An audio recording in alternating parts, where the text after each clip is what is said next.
일단 첫 번째 사진입니다. 이분이 누구인지는 다들 아시겠죠? 전 세계에서 외모 하나로는 아주 유명하신 분이고, 하지만 이분도 좀 안타까운 사연이 있습니다.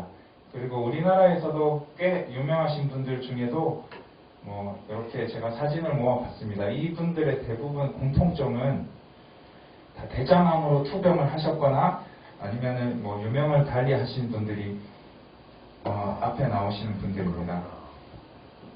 그래서 제 분야이기도 한 대장암에 대해서 제가 오늘 짧게 자료를 준비했습니다. 대장은 해부학적으로는 소화관의 마지막 부분이고 전체의 길이는 결장이라는 부분이 150cm 그리고 직장이라는 부분이 15cm 정도로 구성이 되어 있습니다. 물론 사람의 키나 몸무게에 따라서 길이가 조금씩은 다를 수가 있고요. 기능은 수분 및 전해질을 흡수하는 기능을 하고 우리 몸의 배변의 기능을 조절하는 역할을 하고 있습니다. 흔히 넓게 말하면 대장암이라는 것은 결장 더하기 직장을 합쳐서 대장암이라고 하고 좁게는 대장암을 따로 직장암을 따로 이렇게 말하는 경우도 있습니다.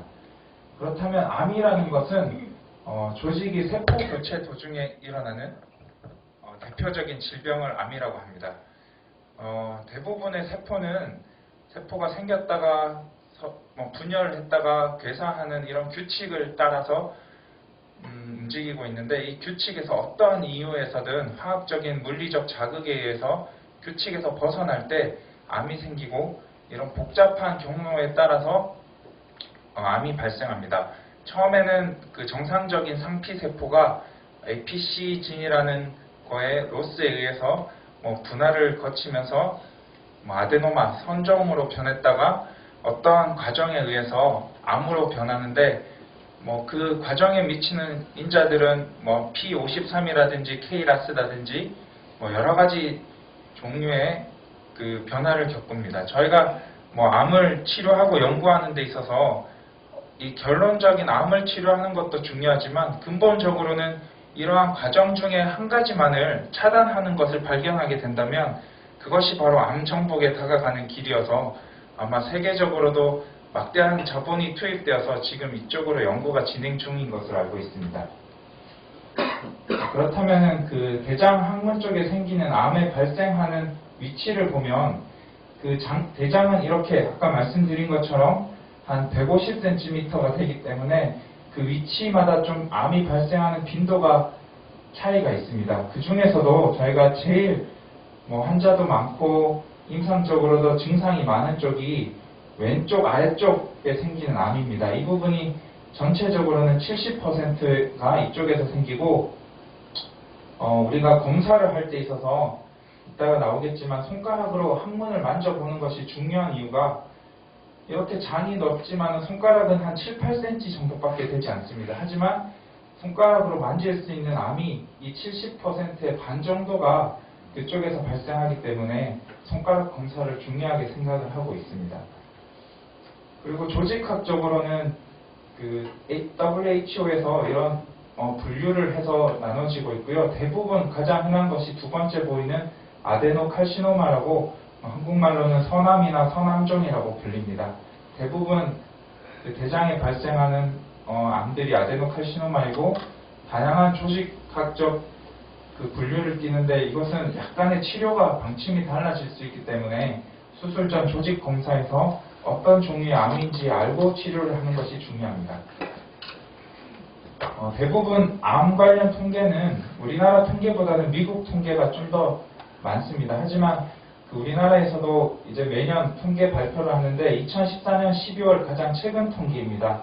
하지만 환자 구성은 2012년도의 환자를 대상으로 하였고, 전체 한국에서 발생하는 암이 1년 동안에 22만 4천여 건이었고, 그 중에서 대장암이 2만 8,900여 건으로 전체 암 중에서는 3위를 차지하고 있습니다. 인구 10만 명당 조 발생률은 1년 동안에 10만 명 중에 처음 발생하는 환자를 나타내는데, 이것은 57명 정도로 나타나고, 남자가 여자에 비해서 1.5배 정도 많은 것으로, 그래서 남자에서는 남성암 중 대장암이 2위를 차지하고 있고, 여자에서는 갑상선암의 영향으로 3위를 차지하고 있습니다. 가장 흔히 발생하는 연령대로는 60대와 70대, 50대가 거의 25% 순으로 비슷하게 나오고 있습니다. 그래서 우리나라 그 대장암에서 건강검진에서 권고하는 사항이 남자가 50세가 넘으면 대장 내시경을 해라. 특별한 문제가 없으면 5년에 한 번 해라. 이렇게 권고하고 있습니다. 그리고 발생률은 3위이지만 암 관련 사망률은 2위로 폐암에 이어서 2위로 약간 무서운 암인 것을 알 수 있습니다. 하지만 최근 통계에서 좀 놀라운 사실이 있습니다. 미국에서 MD 앤더슨 센터에서 발표한 최근 자료에 의하면은 미국 20대에서 대장암이 급격하게 증가하고 있다는 것을 발표하였습니다. 특히 미국 20대들은 건강검진율이 낮고 비만이나 신체 활동의 저하 때문에 이런 암 발생이 증가하는 것으로 보고하였고 거의 대부분의 암 관련 지표가 한국이 미국을 따라가고 있습니다. 처음에는 우리나라도 위암이 많았지만 식생활이나 생활 습관의 변화로 대장암이 지금은 더 많은 것으로 나타났듯이 우리나라에서도 곧 20대, 30대에 좀 젊은 환자군에서 암이 많이 발생할 것으로 예상이 되고, 그리고 또 한 가지 놀라운 통계가 있는데요. 이거는 2011년 통계입니다. 인구 10만 명당 암 발생률을 조사해 봤더니 저희가 흔히 대장암이라고 하면은 미국이나 캐나다나 브라질처럼 서구 사회에서 더 많은 것으로 알고 있지만 실제 발표된 통계에 의하면은 우리나라가 세계 4위로 나타났습니다. 우리나라보다 더 대장암이 많이 발생하는 나라들은 우리나라보다 더 못 사는 나라들입니다. 슬로바키아, 헝가리, 체코가 1, 2, 3위였고 우리와 생활 습관이 비슷한 일본이 18위, 그리고 미국은 28위로 나타났습니다. 기존의 사고방식을 좀 깨는 통계이기 때문에 저희가 환자들한테 이 얘기를 해주면은 우리나라의 식생활 습관이 많이 잘못된 것을 알 수 있습니다. 하지만 우리나라에서 좀 희망적인 것은 대장암은 대부분의 암과 마찬가지로 5년 생존율로 치료 성적을 따집니다. 우리나라가 캐나다나 미국, 일본보다는 대장암 5년 생존율이 높은 것으로 우리 병원들이 치료를 그만큼 잘 하고 있다는 통계도 있습니다. 대장암은 오른쪽에 발생하는 암과 왼쪽에 발생하는 암, 그리고 직장에 발생하는 암에 따라서 조금 증상이 다르게 나타납니다. 특징적인 것은 오른쪽에 발생하는 암은 통증이 심한 것으로 알려져 있고 덩어리 같은 폭이 만져지는 것으로 알려져 있습니다. 그리고 출혈도 있어서 좀 검은색 혈변을 본다고 하는 경우가 있습니다. 반대로 직장에 발생하는 암은 대부분 배변 습관의 변화를 첫 번째 증상으로 오고 빨간색 변을 보는 것으로 나타났습니다. 항문에서 가깝기 때문에 출혈이 있을 때 피가 굳지 않고 나오기 때문인 것으로 이해가 되고, 하지만 대부분의 이런 증상들은 진행된 경우에 발생을 하고 초기에서 발생하는 암은 아무런 증상 없이 우연히 발견되는 경우가 더 많습니다. 그래서 대장암을 진단하는 방식으로는 첫 번째는 이제 직장 수지 검사라고 외래에서나 건강 검진할 때나 내시경을 할 때 항상 의사가 손가락을 넣어서 항문을 만져봅니다. 이런 경우에서 발견되는 경우가 35% 정도 되기 때문에 저는 외래 치질 환자가 오든 탈장 환자가 오든 어쨌든 손가락은 한번 넣어보고 되돌려 보내는 걸 좀 습관처럼 하고 있습니다. 그 다음에 분별 자멸 검사라고 항문에 대변 속에 미세한 출혈이 있는지를 확인할 수 있는 검사입니다. 저런 키트를 사용해서 변을 이렇게 묻혀서 색깔 변화를 보았을 때 파란색으로 변하면은 출혈이 있는 것으로 판단이 돼서 이런 경우에는 대장 내시경을 하는 것을 이제 권하고 있습니다. 그리고 세 번째 방식은 투시 조형 검사라고 이렇게 장을 투과해서 엑스레이를 찍는 검사입니다. 왼쪽에 보이듯이 약간 사과 이렇게 먹은 것처럼 양쪽에 벽을 따라서 암이 있는 것을 볼 수 있습니다. 그리고 무엇보다 중요한 검사가 내시경 검사입니다. 내시경 검사는 대장암을 영상학적으로 진단할 뿐만 아니라 조직학적으로 확진할 수 있는 유일한 검사이기 때문에 내시경을 통해서 암이 있는 것을 확인하고 그 부분을 조직 검사를 함으로써 가장 중요한 정보를 제공해 줍니다. 이와 동시에 CT, 촬영해서 주변 장기에 전이가 있는지, 암의 정확한 위치가 어딘지를 확인할 수 있고, 특히 직장암이나 아주 초기 암일 때는 MRI 검사를 통해서 암을 좀 더 자세히 보고, 그 직장암이라면은 암의 진행에 따라서 수술을 먼저 할 것인지 수술 전 항암 방사선 치료를 먼저 할 것인지가 결정이 됩니다.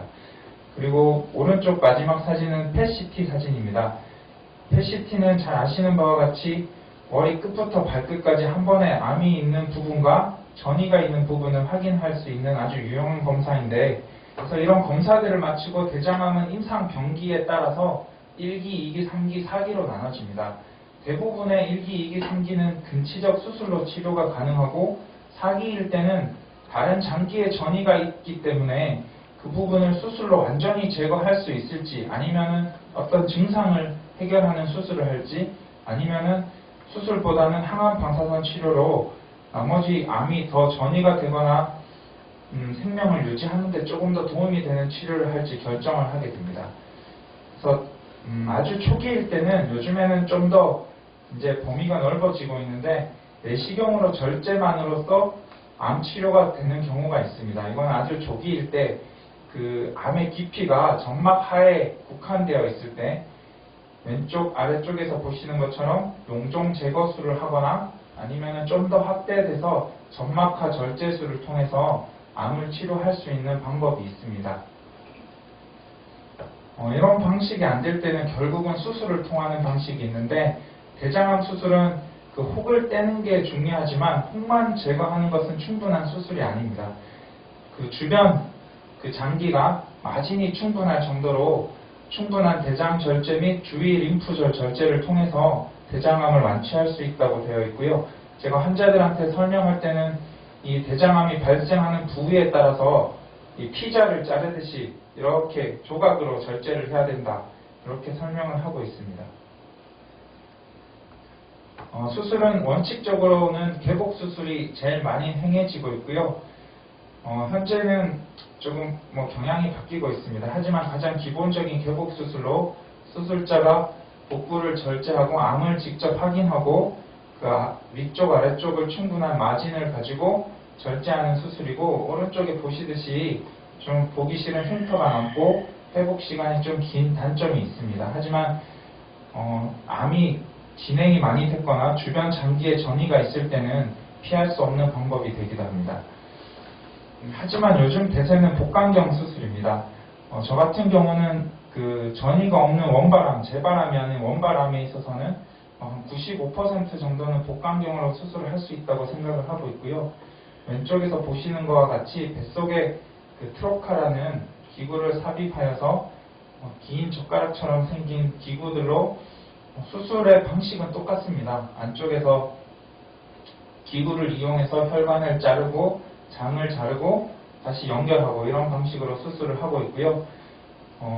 흉터는 보시다시피 배꼽 가운데 이 부분은 원래는 한 1.2cm 정도만 절제를 하는데, 나중에 그 절제된 혹을 빼내기 위해서 한 4cm 정도 추가로 절제하는 면이 있습니다.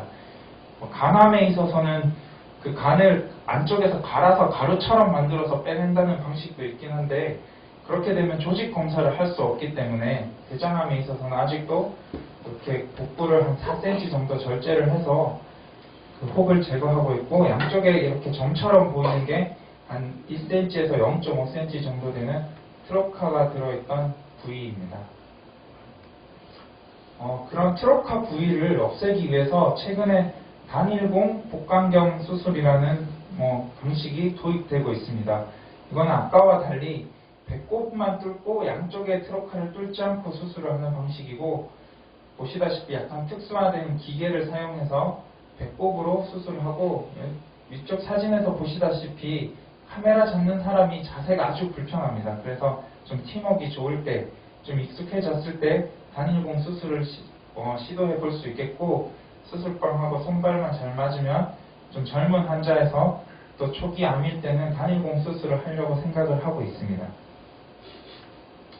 이런 단일공조차 싫다는 사람들이 있습니다. 그래서 그 노츠라고 자연 구멍을 이용해서 수술을 하겠다는 건데, 가장 지금 또 시도되고 있는 것이 항문을 통한 수술입니다. 항문 쪽에 아까 단일공 수술할 때와 비슷한 트로카를 집어넣고 안쪽으로 기구를 사용해서 암을 절제하는 방식이고, 이 방식에서 조금 더 발전을 한다면은 이제 식도나 항문 그리고 생식기를 통해서 원래 나 있는 구멍을 통해서 수술을 하는 것이 꾸준히 연구가 되고 있고, 이 부분은 기술의 발전도 있지만 기계가 많이 발전을 도와줘야지 저희가 더 진행할 수 있는 방식입니다. 수술에서도 아직 여전히 좀 논쟁이 있는 부분이 있습니다.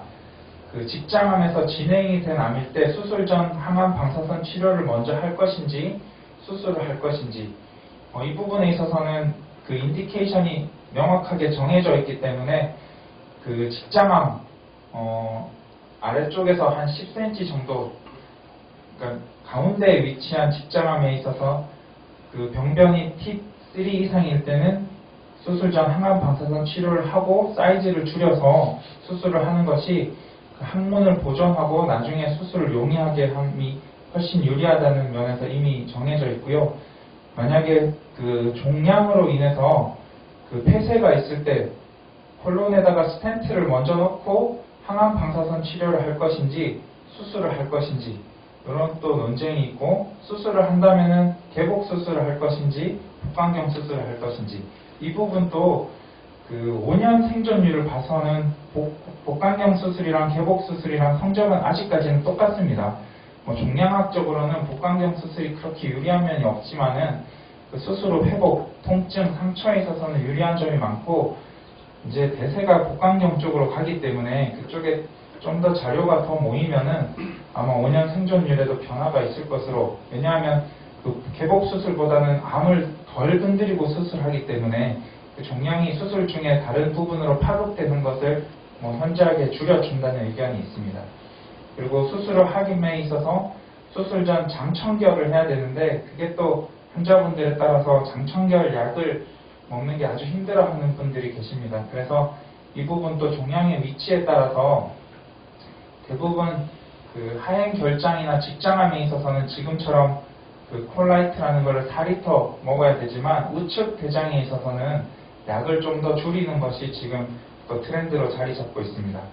그리고 그 항문 관략근을 보존하느냐 못하느냐, 이것도 좀 중요한 논쟁이 되고요. 무조건 보존하는 것이 좋긴 하지만 암이 아주 관략근 쪽에 가까울 때, 항문에 가까울 때는 그 보존에 욕심을 냈다가는 또 다시 재발하거나 이런 기회가 될 수 있기 때문에 이 부분도 어떻게 하는 것이 좀 논쟁이 있고, 장누라고 콜로스토미를 만드느냐 안 만드느냐, 그리고 콜로스토미까지는 아니더라도 소장을 이용한 회장누를 만드느냐 안 만드느냐도 좀 논쟁이 있습니다. 그리고 수술 후 회복에 있어서도 그 시기 진행을 예전처럼 방구가 나오고 먹이느냐, 아니면은 좀 패스트 트랙이라고 해서 서구에서는 의료비도 비싸고 이런 문제가 있어서 그런지 수술하고 그 다음 날부터 바로 물을 먹고 죽도 먹고 이런 경우가 있습니다. 거기에 따른 장단점도 있기 때문에 이 부분은 제가 여기 있으면서 저희 병실이랑 좀 상의를 하면서 무리 없이 진행을 하도록 그렇게 생각을 하고 있습니다. 이상 발표를 마치겠습니다. 감사합니다.